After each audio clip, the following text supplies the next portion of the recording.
Hola, soy Alfonso Calañas Continente, especialista de endocrinología y nutrición del Hospital Universitario Reina Sofía de Córdoba. Hoy celebramos el Día de la Disfagia. La disfagia es un síntoma, un trastorno caracterizado por la dificultad para tragar. Está presente en numerosas enfermedades, por ejemplo en el ictus, en la esclerosis lateral amiotrófica, en la esclerosis múltiple, en la miastenia gravis, en tumores de cabeza y cuello o en tumores de aparato digestivo como los tumores esofágicos. Es muy frecuente, se calcula que el 30% de los pacientes que están hospitalizados tienen este síntoma y hasta el 50% de los que se van de alta lo presentan.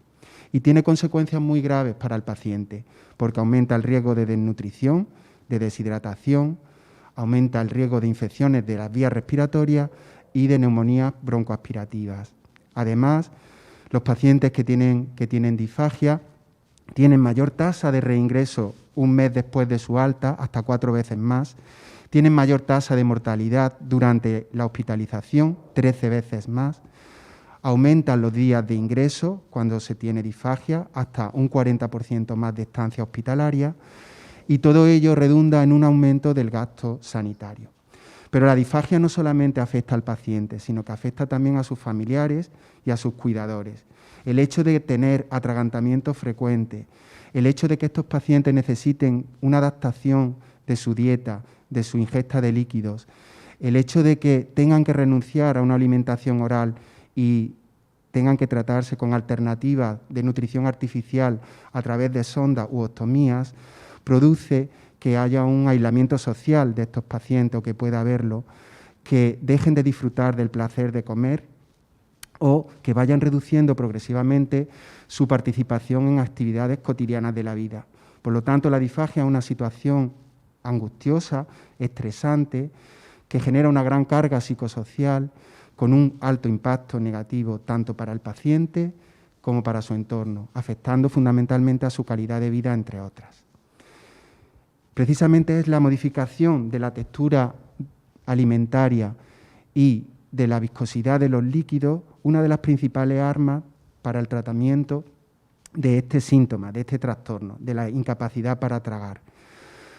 El objetivo de modificar la textura de los alimentos y la viscosidad de los líquidos es, por un lado, prevenir, aumentar la eficacia de la deglución para prevenir la desnutrición y la deshidratación y, por otro lado, así aumentar la seguridad de la ingesta de estos pacientes para disminuir el riesgo de infecciones respiratorias y de neumonía broncoaspirativa. Lo que se intenta es aumentar la percepción del bolo de comida en la boca de nuestros pacientes con disfagia y retrasar el paso de los líquidos desde la boca hacia la faringe y el esófago, enlenteciendo la velocidad. Para ello utilizamos espesantes que modifican la viscosidad de los líquidos, haciéndolos más espesos y que ese paso desde la boca hacia la faringe y el esófago sea más lento, permitiendo que el paciente cierre las vías respiratorias y evitando la broncoaspiración. El manejo de la disfagia es multidisciplinar y nos acompañan hoy aquí varios actores implicados en este manejo. Tenemos a mi izquierda pues, Inmaculada de los Ríos, que es dietista del servicio de alimentación de nuestro hospital. A mi derecha tenemos a Carmen Jiménez, que es enfermera de la unidad de endocrinología y nutrición. Y también nos acompaña Mónica, que es logopeda del servicio de rehabilitación y que van a comentarnos su distinto aporte en el manejo multidisciplinar de este síntoma. Hola, yo soy Inmaculada de los Ríos Cobos y formo parte del servicio de alimentación del Hospital Universitario Reina Sofía. Tanto el servicio de alimentación como en conjunto con la unidad de gestión clínica, endocrinología y nutrición, hemos trabajado en la planificación y en la elaboración de la dieta triturada para pacientes con dificultad a la deglución y así poder satisfacer sus necesidades. Es muy importante las recomendaciones que las personas que necesitan comer este tipo de dieta pues que coman lo mismo que el resto de la familia o que el resto de los pacientes que están ingresados en el hospital. La mejor forma de hacer esto pues, es aprendiendo y adaptando estos platos a las texturas deseadas. Desde aquí, desde el hospital, sobre todo desde la cocina, pues hemos partido del menú saludable que tenemos aquí, de los platos diarios que se elaboran. Estos platos, una vez que son cocinados, se trituran y se tamizan. Se tamizan para evitar que quede algún huesecillo o alguna raspa o incluso alguna fibra, como pueden tener las carnes o alguna fruta o verdura. Una vez que ya están tamizados, se emplatan y se serviría a cada paciente en su bandeja. Si es necesario, antes de servir, de emplatar, pues se tendría que modificar la consistencia de estos platos. Bien con espesantes comerciales o se le podría añadir copo de patata, patata cocida, miga de pan, arroz cocido. Y la vamos a texturizar esta vez con patata cocida, un poquito de pan frito, que es un ingrediente básico de esta receta de alcachofa, y ahora la vamos a triturar. Para así conseguir la textura apropiada. Una vez tamizado, lo que hacemos es calentarlo por encima de 75 grados por seguridad alimentaria. Posteriormente, como he dicho antes, se emplataría y se serviría al paciente. No podemos olvidar tampoco que es muy importante la calidad higiénico-sanitaria y el valor nutricional de los platos, los cuales se han valorado tanto cuantitativamente como cualitativamente, para evitar la desnutrición y la deshidratación, que es algo muy típico en estos pacientes. También hay que tener en cuenta el aspecto, el olor y que tenga un sabor agradable. En estas dietas se contemplará y se valorará si el enfermo tiene alguna restricción, como por ejemplo si es una dieta baja en sal o un paciente diabético, o la dieta tiene que ser baja en potasio, fósforo, grasa. Todo eso se tendría en cuenta. Incluso si hay algún tipo de alergia, también se valoraría. A partir del 12 de diciembre, Día de la Disfagia, el Hospital Universitario Reina Sofía podrá tener esta dieta adaptada a estos pacientes. Hola, soy José Ferreira Vaca, soy veterinario bromatólogo del Hospital Universitario Reina Sofía. A través de los alimentos se pueden transmitir multitud de enfermedades. La gravedad de estas enfermedades de origen alimentario va a depender de una serie de factores que están fundamentalmente relacionadas con las características microbiológicas de los alimentos y con las características de vulnerabilidad de los pacientes. Estos requisitos de higiene, que son fundamentales tener en cuenta en cualquier elaboración, si caben son especialmente más importantes en los triturados, en los alimentos que realizamos para los pacientes con disfagia, por las características de estos alimentos y la facilidad de contaminación que tienen estos mismos alimentos. A la hora de elaborar cualquier alimento triturado, tanto en el hospital como en el hogar, debemos tener unas recomendaciones básicas, que paso a continuación a detallar. Los alimentos se comunican con nosotros a través de la etiqueta. Por eso es fundamental leer el contenido de la misma para saber modo de conservación, modo de empleo o la información sobre alérgenos de obligada declaración. En cuanto a su conservación, todos los alimentos, todos los ingredientes tienen que estar conservados siempre en frío y solamente podrán salir de los sistemas de conservación cuando se vayan a ser utilizados, evitando a su vez que se oxiden, lo que podría provocar una alteración tanto nutricional como de las características sensoriales del alimento final. En cuanto a la manipulación del alimento, tenemos que tener en cuenta una correcta higiene de manos y de todas las superficies que vayan a estar en contacto con estos alimentos, como cuchillos, como batidoras, como el tamiz, y concretamente con estos equipos también hay que tener en cuenta el estado de ellos, ¿no? Tendremos que observar previamente a su utilización y posteriormente a su uso si ha podido perder algún fragmento que pudiera terminar en el producto y que podría provocarle un daño al paciente si lo ingiriera. Un aspecto muy importante a tener en cuenta es la caducidad y la fecha de consumo preferente, que tendrá que ser consultada siempre antes de su utilización. No se podrán utilizar nunca envases abollados ni abombados. En aquellos envases abollados puede haber proliferación de bacterias ácido lácticas que alterarían el contenido del alimento, no no pudiéndose consumir, y al abombado podría haber una proliferación de Clostridium que igualmente provocan que este alimento no pueda ser utilizado. Durante el acondicionamiento de los ingredientes tendremos que eliminar todas aquellas partes de los mismos que pudieran dificultar el triturado final del alimento. Y en cuanto a la elaboración, estos alimentos todos tienen que alcanzar una temperatura superior a los 75 grados, garantizamos la calidad microbiológica del alimento y si todo el alimento elaborado no se va a consumir, tendremos que refrigerarlo rápidamente o congelarlo rápidamente, teniendo en cuenta siempre que los alimentos que han sobrado no se pueden conservar para su uso posterior. Asimismo, si vamos a utilizar algún alimento que esté congelado, este tendrá que ser descongelado en el interior de un equipo de frío y tendrá que superar en su calentamiento una temperatura superior a los 75 grados. Con estas buenas prácticas contribuimos fácilmente en la alimentación y nutrición del paciente con disfagia, adaptándonos a los gustos y posibilidades del enfermo para conseguir la aceptación y mantener en la medida de lo posible el placer de comer. Buenos días, mi nombre es Carmen Jiménez, pertenezco al Servicio de Endocrino y Nutrición del Hospital Universitario Reina Sofía. Como hemos visto, la disfagia lleva consigo unos riesgos muy importantes de deshidratación y desnutrición. De ahí la importancia de prestar una especial atención a la planificación tanto de la alimentación como el entorno del paciente que la padece. La disfagia es uno de los criterios que pueden llevar a cabo el pautar una dieta de alimentación básica adaptada o dieta triturada. Al alta hospitalaria, el paciente con disfagia recibe una serie de consejos o recomendaciones para facilitar una deglución segura y eficaz. Entre ellos, procurar que la comida se lleve en un ambiente tranquilo, agradable y familiar. El paciente puede compartir el mismo menú que el resto de la familia, pero adaptado a la textura que tolere según su disfagia. De esta manera evitamos el aislamiento social que se puede generar a la hora de la comida. Evitar hablar, las prisas, las distracciones durante las comidas para evitar el riesgo de aspiración.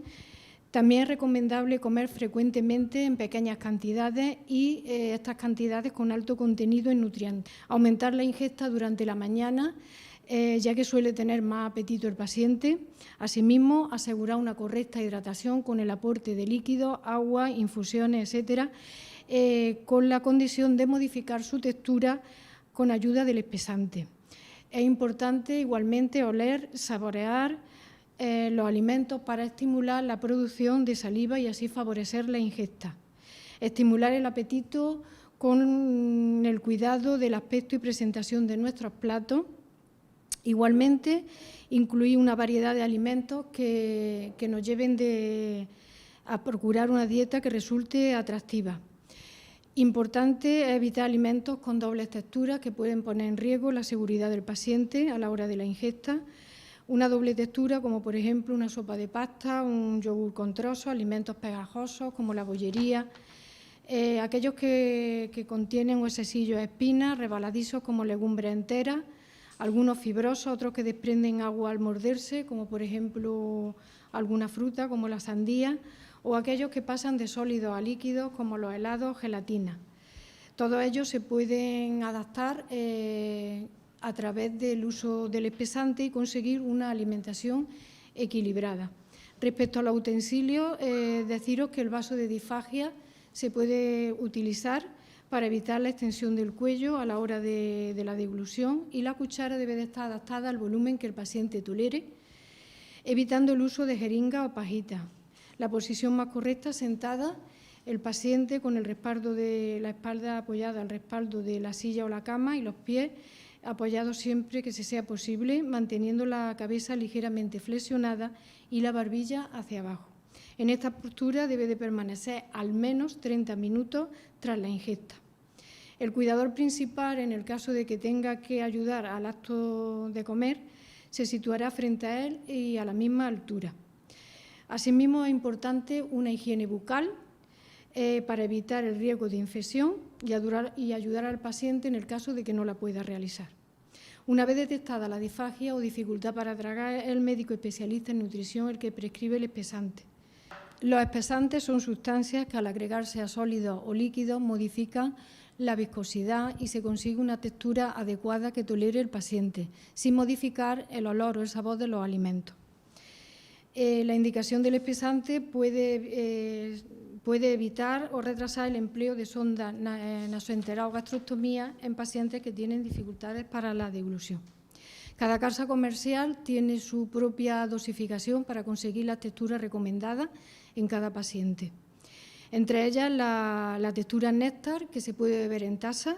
Al decantar el líquido espesado, este cae en forma de un hilo fino. Un ejemplo de esta textura lo tenemos en el zumo de melocotón o de tomate o el yogur líquido. Una textura miel, que se puede tomar en taza o con cuchara. Al decantar el líquido espesado, este cae en forma de gota espesa y al cogerlo con la cuchara no mantiene su forma. Ejemplo, yogur batido.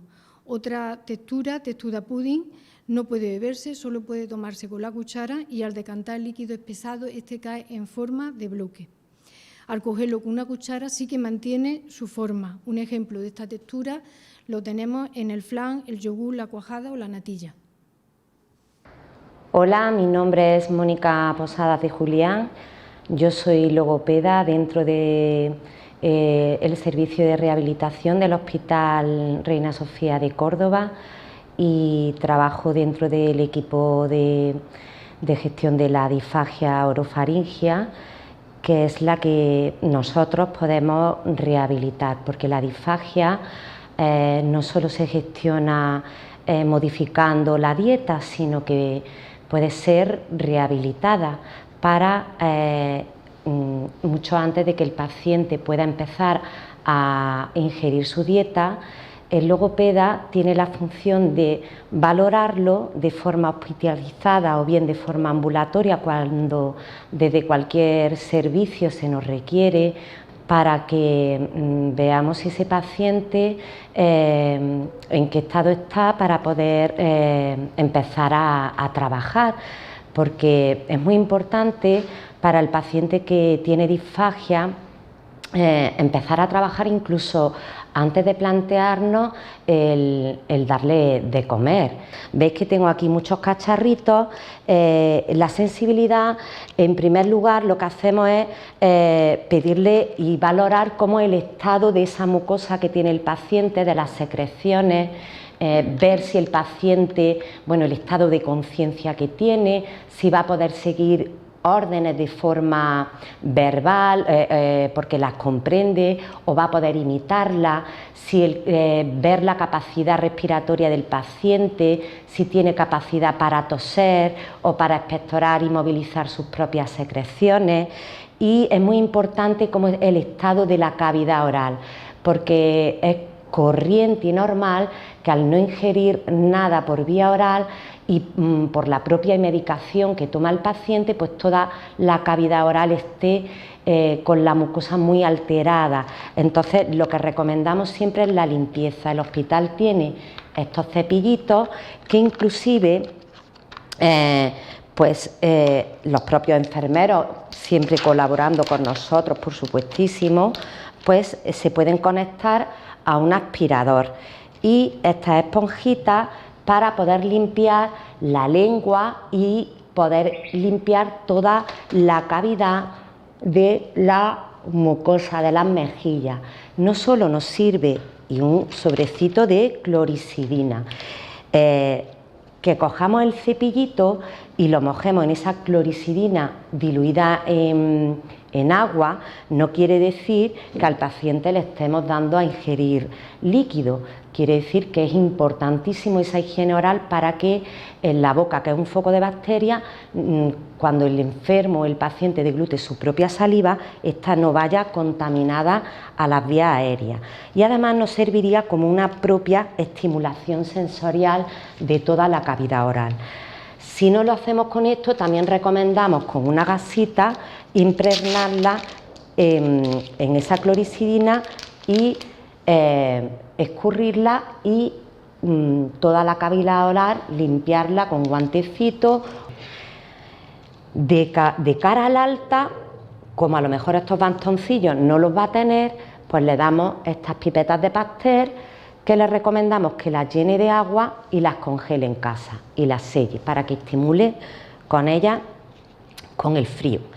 Y también estimulamos con un vibrador que utilizamos normalmente, que todo el mundo tiene en casa, un cepillo de dientes eléctrico, donde vamos tocando las caras internas de la lengua, de las mejillas y las partes externas. Este es el trabajo que hacemos a nivel sensorial, pero luego hay un gran trabajo a nivel motor y una gran evaluación también de cómo moviliza todos los músculos que intervienen en la deglución, que son más de 30 músculos. Para incentivar la musculatura respiratoria, pues de una forma más casera, le recomendamos que coja una botellita de agua de 50 centilitros y le damos este tubito para que sople, y según tiene más capacidad o menos, pues le ponemos menos cantidad de agua hasta que vamos aumentando. Luego, a nivel de fortalecimiento del cuello y de la musculatura constrictora del faringia, normalmente los pacientes, cuando los tenemos ingresados, no son capaces de hacer un ejercicio que se llama shaker y que es muy complicado. Entonces les solemos recomendar esta maquinita, que la ponemos aquí y que consiste en flexibilizar, ¿veis? Contraemos toda esta musculatura, contraemos la musculatura de la base de la lengua y tiene diferentes muelles que crean más resistencia. Podríamos hacer el mismo ejercicio presionando una pelotita. Lo podemos hacer repetidas veces y lo debemos, o mantenido, para generar toda la presión que necesitamos en el cuello. Otros ejercicios muy interesantes y importantísimos como fundamentales son los que tienen que ver con todos los músculos supraioideos de base de la lengua, músculos de la cara, y particularmente me gusta mucho uno que hacemos con una jeringuilla, porque trabaja velo del paladar, orbiculares de los labios, bucinadores y toda la musculatura de la base de la lengua. Y es que cogemos una jeringuita y succionamos el aire. Cuando el paciente ya es capaz y tiene más fuerza para coger un poquito de líquido, le ponemos un poquito de líquido, con el cual vemos que no se va o no va a atragantarse. Y luego, fundamental, y para terminar, todos los ejercicios que están indicados de movilidad de los labios y de la lengua. La fuerza de la lengua es fundamental para propulsar el bolo. Entonces les damos una serie de indicaciones de que mueva la lengua para un lado, para otro, que la eleve, que la baje, que la pegue contra el paladar, que barra el paladar, que diga la K con fuerza para que la lleve hacia atrás, y que haga ejercicios de resistencia contra un palito.